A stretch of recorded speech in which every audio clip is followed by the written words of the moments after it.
একজনকে ভালোবাসেন সেটা স্বীকার করার সৎসাহস নেই? কই আমার আর সায়নীর প্রেমটা তো আপনার কাছে লুকোয়নি। না, তা লুকোননি, কিন্তু আরেকটা মেয়েকেও কাছে টানতে আপনার বিবেকে আটকায়নি।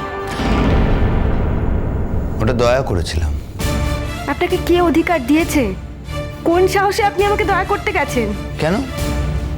যে সাহসে আপনি আপনার বোনের বিয়ের পিড়িতে এসে বসেছিলেন আমায় না জানিয়ে, সেই সাহসেই আমি আপনাকে দয়া করতে গেছিলাম। তারপরে অবশ্য ভেবে দেখলাম যে আপনি আমার দয়ার যোগ্যও নন। বেশ, ঠিক আছে, ঠিক আছে। আমি যদি এই বাড়ি থেকে রিজুদার সাথে পালিয়েই যাই, তাহলেই বা আপনার কি?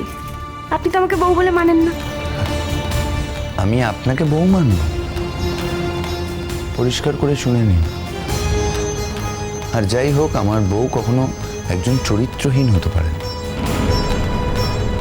সায়নীর সাথে তুলনা করেন না? সায়নীর নখের যোগ্যও আপনি নন, ভুলে যাবেন না। শুনুন, আমার জীবনের একমাত্র লক্ষ্য আপনার ওই সায়নীর পায়ের নখের যোগ্য হওয়া নয়। আপনি থাকুন আপনার সায়নীকে নিয়ে, এবং দয়া করে এরপর যখন আমি চলে যাব আমাকে দয়া করে আটকাতে আসবেন না। আসল কথায় আসুন এবার। তার মানে রিজুদার সাথে আপনার চলে যাওয়ার প্ল্যানটা প্রায় ফাইনাল, তাই তো? সেটা জেনে আপনার কি দরকার? তাছাড়া আমি আপনাকে বলতে যাবই বা কেন? আপনি যখন কোনোদিন এই সম্পর্কটা স্বীকারই করেননি, আপনার জীবনে যখন সায়নী আছে, তখন আমি কার সাথে কোথায় যাচ্ছি সেটা জেনে আপনার তো কোনো দরকার নেই। ও বাবা, তার মানে বিষয়টা এত দূর গড়িয়ে গেছে, তাই তো? দূর অব্দি আপনি একাই নিয়ে যেতে পারেন, আর কেউ পারে না। খুব কথা ফুটেছে মুখে। হ্যাঁ বুঝেছি, ফুটবেই তো।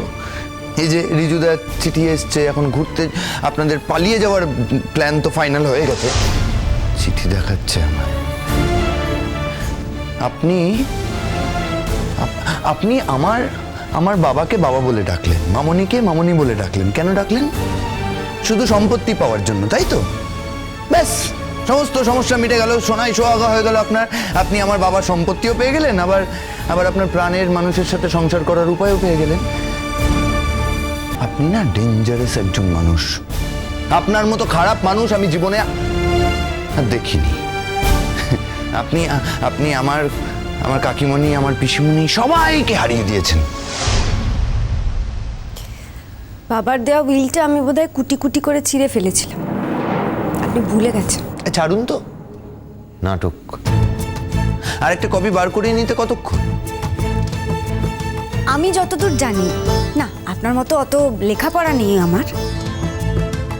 তাও আমি যা জানি তাতে হলো যে উইলের আরেকটা কপি বার করলেই হয় না, তাতে বোধহয় সইটাও করাতে হয়। তাতে কি আছে? জাল সই করবে। আপনার মতো মানুষদের তো কিছু আটকায় না, সবকিছু করতে পারে। ও, তা আপনি যখন আগাম সবকিছু জেনেই গেলেন, তাহলে বরং আপনি বাবাকে জানিয়ে দিন। বাবাকে এটা বলুন যে আমি তার সম্পত্তি নেব বলেই এতদিন অপেক্ষা করছিলাম। অবশ্যই বলবো। আপনি কি ভাবছেন আমি বলবো না? আপনাকে এত সহজে চলে যেতে দেবো? আপনি আমাদের সংসারের এত বড় ক্ষতি করলেন, আর আপনাকে সুখে শান্তিতে আপনার ওই রিজুদার সঙ্গে সংসার করতে দেবো আমি? কি করবেন আপনি? আপনি কি করবেন? আমি যদি রিজুদার সাথে গিয়ে সংসার করি, কি করে আটকাবেন আপনি? বাহ, এবার ঘুরিয়ে প্রশ্ন করছেন আমি কি করে আটকাবো? হ্যাঁ করছি, তার কারণ আপনি কিচ্ছু করতে পারবেন না, আপনার কোনো ক্ষমতা নেই, শুধু মুখেই আস্ফালন করবেন। আপনার আর অন্য কিচ্ছু করার ক্ষমতা নেই। দাঁড়ান। আপনি একদম আমায় ছোবেন না, ছাড়ুন। ও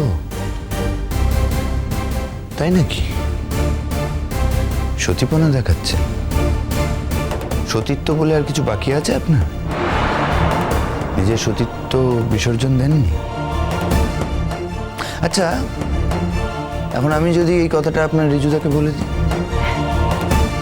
এই কথাটা যদি আপনি রিজুদাকে বলতে পারেন বলবেন।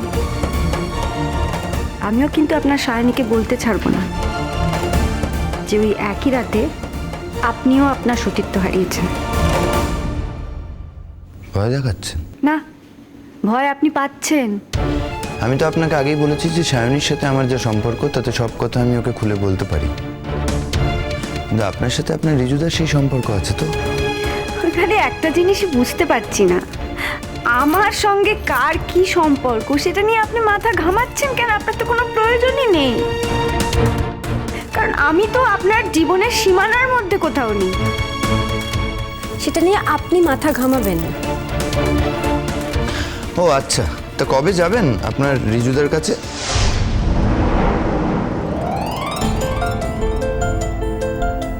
সম্ভব হলে আজই যেতাম। না না মানে? না মানে সায়নী কাল আসছে, আর সায়নী এই বাড়িতে আসার আগে আমি কিছুতেই আপনাকে যেতে দেবো না। প্রয়োজন পড়লে আপনার হাত পা বেঁধে আপনাকে বন্দি করে রেখে দেবো। ও, কালই সায়নী আসছে? তো সায়নী আসার আগেই তো আমি চলে গেলে ভালো হতো। আমাকে আটকে রাখছেন কেন? আপনাদের সুবিধে হতো। না, আপনাকে আটকে রাখতে চাইছি তার কারণ আছে। তার কারণ হচ্ছে এই বাড়িতে তো এখন সায়নীর দেখভাল করার কেউ নেই। সায়নী আসলে আপনি ওর যত্ন করবেন, দেখভাল করবেন। Am I clear? আমি সায়নীর ঝিগিরি করলে আপনার দেখতে ভালো লাগবে, তাই তো? এই আনন্দটা পেতে চান বলেই আমাকে আটকে রাখতে চাইছেন, তাই না? হ্যাঁ। বেশ, সায়নী যে কদিন থাকবে আমি না হয় সে কদিন থাকবো, কিন্তু তারপরে কোনো শর্তে আপনি কিন্তু আমাকে আটকে রাখতে পারবেন না। বয়ে গেছে আমার আপনাকে আটকে রাখতে। একজন মানুষ যার চরিত্রের ঠিক নেই তাকে আমি আটকে রাখতে যাব কেন বলুন তো? সমুদ্রবাবু, আপনি যেই এতগুলো কথা উচ্চারণ করছেন না বারবার, এর জন্য আপনাকে সবার সামনে একদিন ভুল স্বীকার করতে হবে আমার কাছে। আপনাকে একদিন আমার কাছে ক্ষমা চাইতে হবে।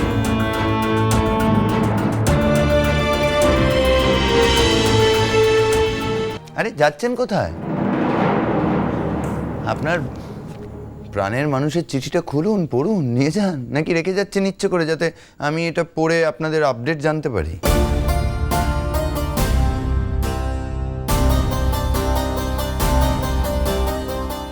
এই কথার উত্তরটা আমি আপনাকে দেব না। আর কিছু বলার আছে? না। আপনি কলেজ থেকে ফিরে জলখাবার খান। আজও আপনার জলখাবার বানানো আছে, সেটা কি আমি এনে দেবো? না।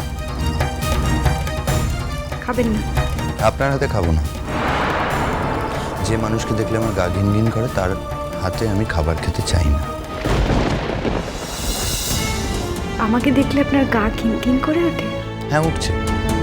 আপাতত আমার গা ঘিনঘিন করে উঠছে। আপনি হয়তো সময় নষ্ট করবেন না, আমি বুঝতে পারছি। মনটা তো ছটফট করছে চিঠিটা পড়ার জন্য।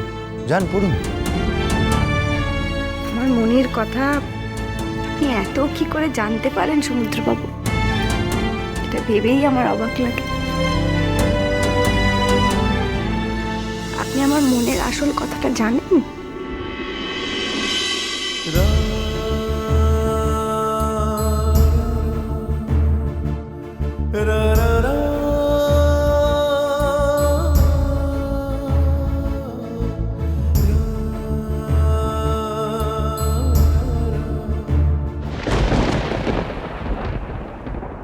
যদি আমার জায়গায় আমার বোন থাকতো তাহলে হয়তো সে তার ঠিক করা মেয়েকে ভুলেও যেতে পারতো কোনোভাবে। তা আমার কি ক্ষমতা বলো তোমার চাঁদ বাবাকে ভোলাবো? তার চেয়েও বড় কথা, তোমার চাঁদ বাবার সেই ঠিক করা মেয়ে আজকালের মধ্যেই ও বাড়িতে আসবে। কি বললি? এতে এত অবাক হওয়ার কি আছে মামনি? আমি শুধু তোমার চাঁদ বাবাকে একটা কথা দিয়েছি, সেই কথাটা রাখতে পারলেই ওর কাছে আমার সব ঋণ শোধ হয়ে যাবে।